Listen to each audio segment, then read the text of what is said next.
영이시니 예배하는 자가 영과 진리로 예배할지니라. 아멘. 다 함께 신앙 고백하겠습니다.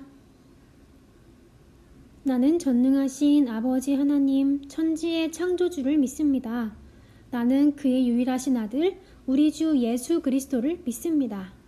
그는 성령으로 잉태되어 동정녀 마리아에게서 나시고 본디오 빌라도에게 고난을 받아 십자가에 못 박혀 죽으시고 장사된 지 사흘 만에 죽은 자 가운데서 다시 살아나셨으며 하늘에 오르시어 전능하신 아버지 하나님 우편에 앉아 계시다가 거기로부터 살아있는 자와 죽은 자를 심판하러 오십니다.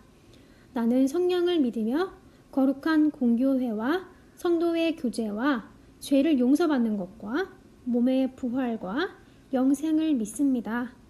아멘. 오늘 우리에게 주신 말씀은 사도행전 16장 14절 말씀입니다.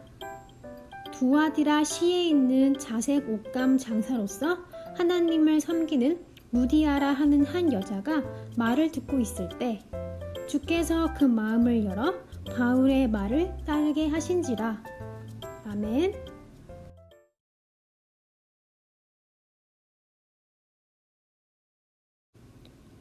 이곳은 어디일까요? 빌립보 교회예요. 바울이 두 번째 전도 여행에서 세운 교회이지요. 바울과 빌립보 교회 사이는 아주 돈독했어요. 빌립보 교회는 바울의 선교를 언제나 열심히 도왔어요. 바울이 빌립보 교회를 떠나 다른 곳으로 전도 여행을 떠난 후에도 헌금을 모아 선교를 도왔고 바울이 어려움에 처할 때면 필요한 것을 보내 도와주었어요. 빌립보 교회는 예수님을 섬기고 예수님을 전하는 바울을 도왔어요. 섬김의 모범이 되는 교회였지요. 이러한 빌립보 교회의 시작은 과연 어떤 모습이었을까요? 오늘 말씀을 들으며 빌립보 교회가 누구로부터 시작되었는지 그리고 빌립보 교회가 어떻게 바울의 선교를 돕는 교회로 자라났는지 살펴봐요. 네, 최고급 자색 옷감을 찾으신다고요? 그럼 저희 집만한 곳이 없죠. 저희 옷감이 빌립보에서는 최고니까요. 얼마큼 사시겠어요? 루디아는 당시 최고급이라 여겨지던 자색 옷감을 파는 장사를 했어요. 그렇기 때문에 먹고 싶은 것은 전부 먹을 수 있었고 갖고 싶은 거는 다 가질 수 있을 정도로 재산이 넉넉했어요.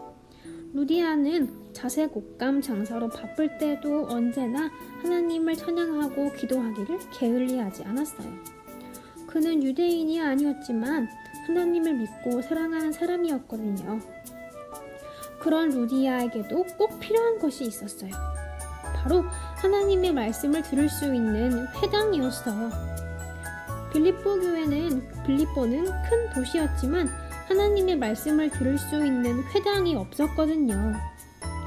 당시 유대교 회당은 10명 이상의 유대인 남자가 있어야만 세울 수 있었어요. 그래서 루디아는 강가에서 예배를 해야 했어요.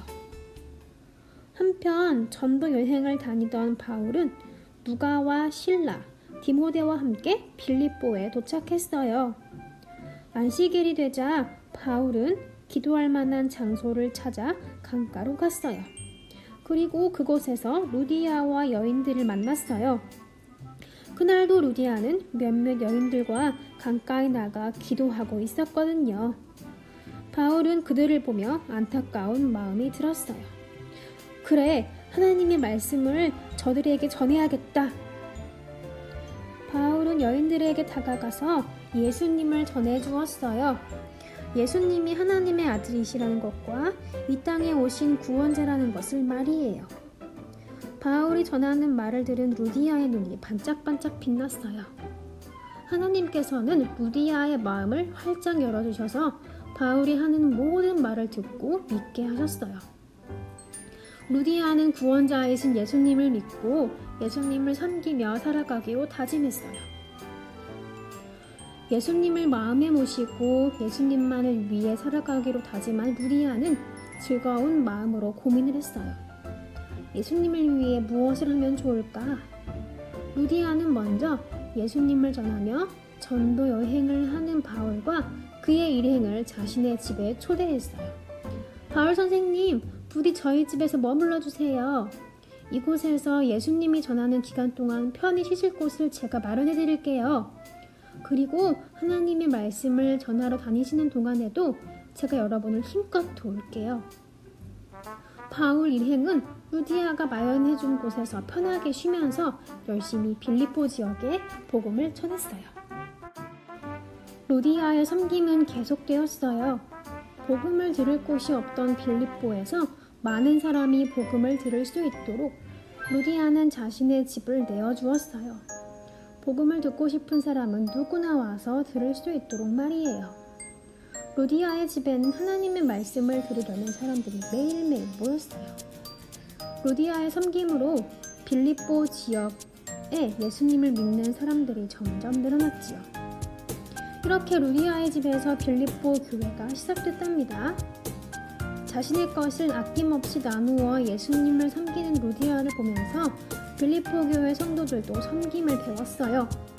그들 역시 자신의 것을 나누어 바울의 선교를 돕는 교회가 되었지요.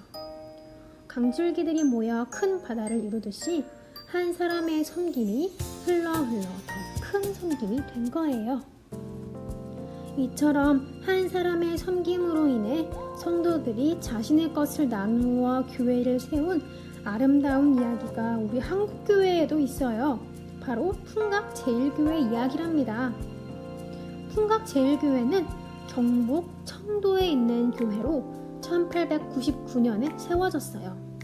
선교사로부터 복음을 전해들은 김경수는 자신의 동네에 복음을 전했어요. 교회가 없으니 장터에서 복음을 전했지요. 그가 전하는 복음을 듣고 조병종, 김양석이라는 사람이 예수님을 믿기 시작했어요. 그들은 하나님의 말씀을 계속 듣고 싶었지만 교회가 없었지요. 그때 김양석이 자신의 초당을 기꺼이 내주었어요. 무려 2년 동안이나 말이에요. 그곳에서 예수님을 믿는 사람이 점점 늘어났어요. 이후에 성도들은 교회를 짓기로 했는데 자발적으로 돈을 내어 교회를 지었어요. 그리고 그 교회에서 더 많은 사람들이 하나님의 말씀을 듣게 되었지요. 이렇게 세워진 풍각제일교회는 우리나라 대구, 경북 지역의 최초의 교회가 되었어요. 여러분, 이처럼 한 사람의 섬김은 다른 사람에게 감동을 주어서 더 큰 섬김으로 이어져요. 이것이 바로 예수님의 제자인 우리가 행해야 할 모습이에요.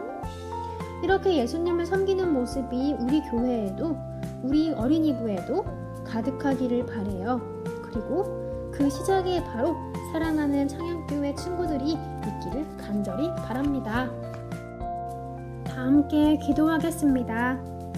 하나님, 루디아가 자신의 집을 내어주면서 예수님과 교회를 섬긴 것처럼 우리 창양교회 유치부 어린이부 친구들 또한 집에서나 학교에서나 유치원에서 이웃과 가족을 섬기는 그런 친구들이 되고자 합니다. 우리의 섬김으로 인해서 많은 사람들이 하나님의 은혜와 예수님의 사랑을 느끼도록 도와주세요. 예수님의 이름으로 기도합니다. 아멘. 주기도문으로 예배를 마치겠습니다. 하늘에 계신 우리 아버지, 아버지의 이름을 거룩하게 하시며 아버지의 나라가 오게 하시며 아버지의 뜻이 하늘에서와 같이 땅에서도 이루어지게 하소서. 오늘 우리에게 일용할 양식을 주시고 우리가 우리에게 잘못한 사람을 용서하여 준 것 같이 우리 죄를 용서하여 주시고 우리를 시험에 빠지지 않게 하시고 악에서 구하소서. 나라와 권능과 영광이 영원히 아버지의 것입니다.